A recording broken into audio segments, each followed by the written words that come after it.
Ladies and gentlemen, welcome back to another video of the gaming discussion. And with me is my fellow friend, Harry Lon. Hey everyone.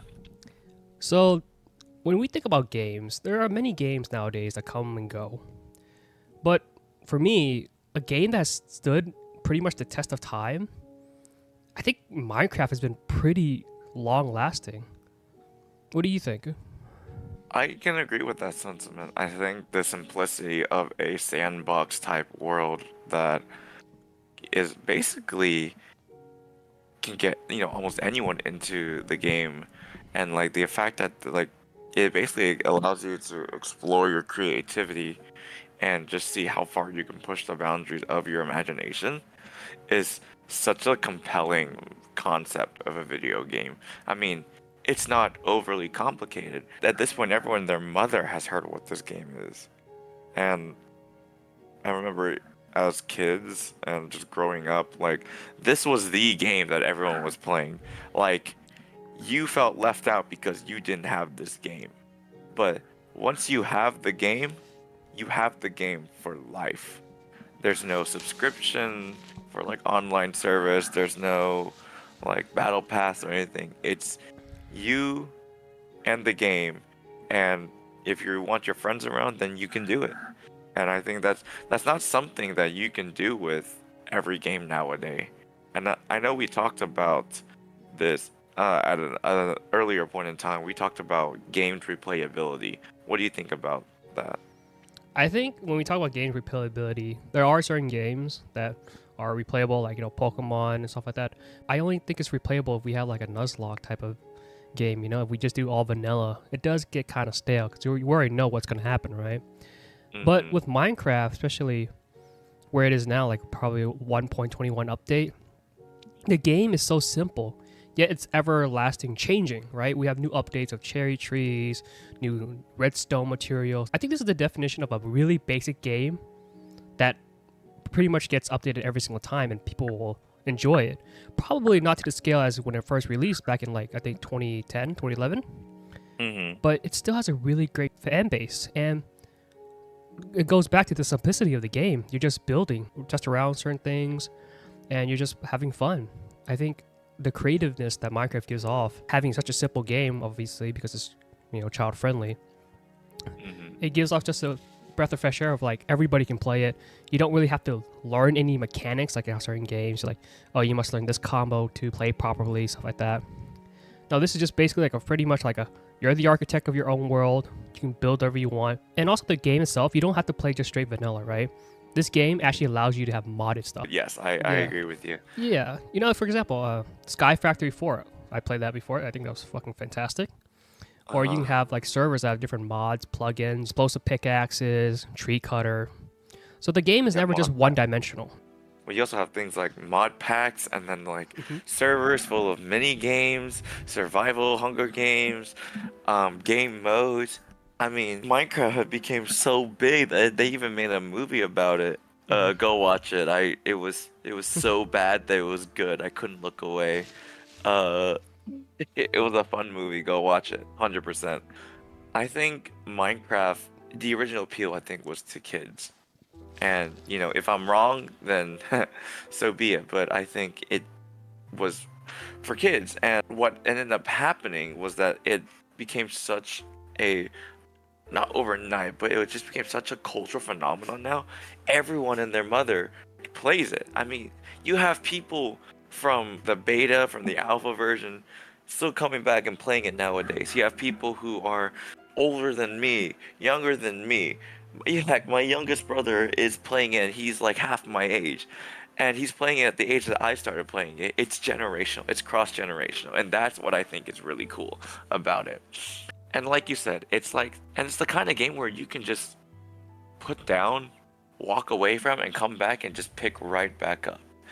There's there's no need to feel like, oh, I need to understand where I am in the game. No, because a lot of the things that you know about it, it's so simple and almost like you can almost know it like the back of your hand. It's so innate that when you come back to the game, it's like right where you left off. And not a lot of games are like that nowadays, where you can just step away and come back and just remember everything from mechanics to story to things like that. And Minecraft loosely has a story. Vanilla wise, you go in, you do some achievements, you go to the Nether, you go to and you kill the Ender Dragon. You beat Minecraft. Because it's such a loose, not like hard set storyline or plot line, you can basically make your own kind of head canon, if you will. And even when the game quote unquote ends with the defeat of the Ender Dragon, you can fight it again. There's so much more stuff to do. The game nowadays, with all the new addition of mob structures and things that just kind of spawn in now naturally, it almost feels like it's modded, but it's still vanilla. I remember there was that huge kind of like controversy when Minecraft was bought by Microsoft. Do you remember that back in high school for us? Hmm. Yeah, and people weren't happy about it, and I get it. I mean, like it's almost like kind of like selling your soul to a mega corporation. But Minecraft has made a comeback, and that's largely, I think, in part to the community on content creation. In the past, we had the old guard, Captain Sparkos, and all of them. Now, more recently, it was like Dream, including all the scandals and all that related to him. But that kind of content brings people back into the game. And without content creators, I don't think a game can survive on its own. What I think helps with the game's longevity is that there are people that showcase how much fun it is and people that consume that kind of content entertainment.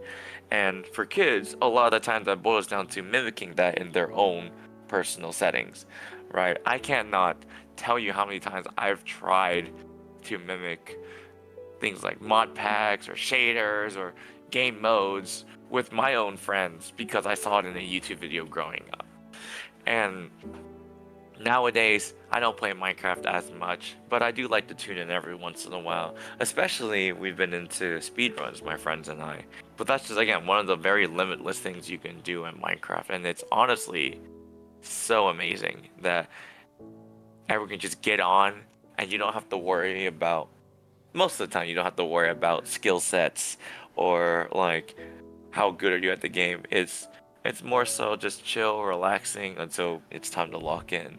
And the fact that you can lock in for this kind of game, a children's game, is honestly hilarious to me. But I'm guilty of it. You're guilty of it. A lot. I think a lot of us are guilty of it. But again, that kind of game, you can't express how easy it is to have such casual and quote unquote competitive play in such a simple block placing game.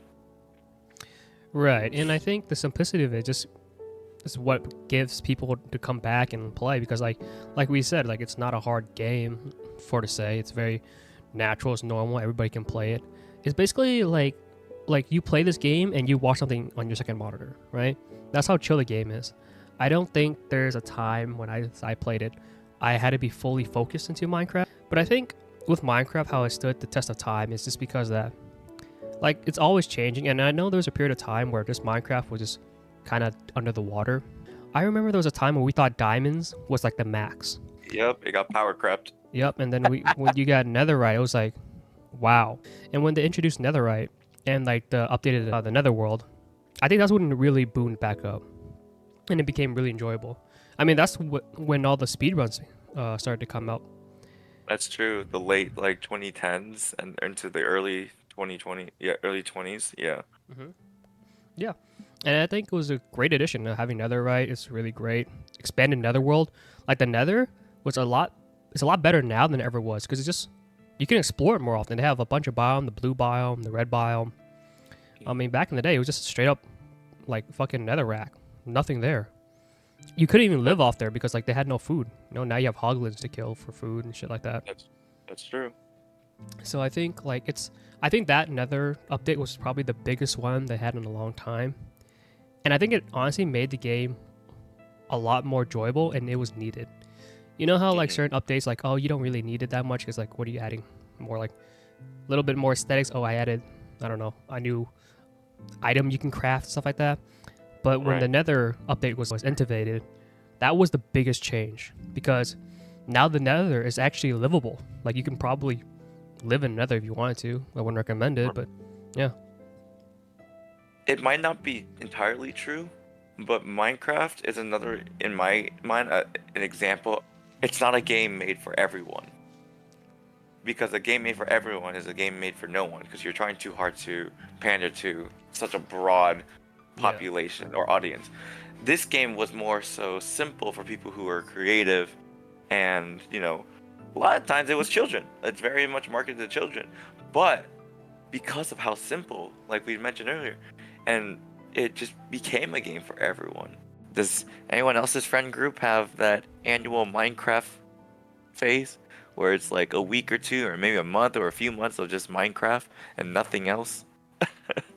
I don't know. That's what happens for us, but you know, it doesn't last because Minecraft, much like other games, does get kind of stale and boring. But it's just the kind of game you want to keep coming back to.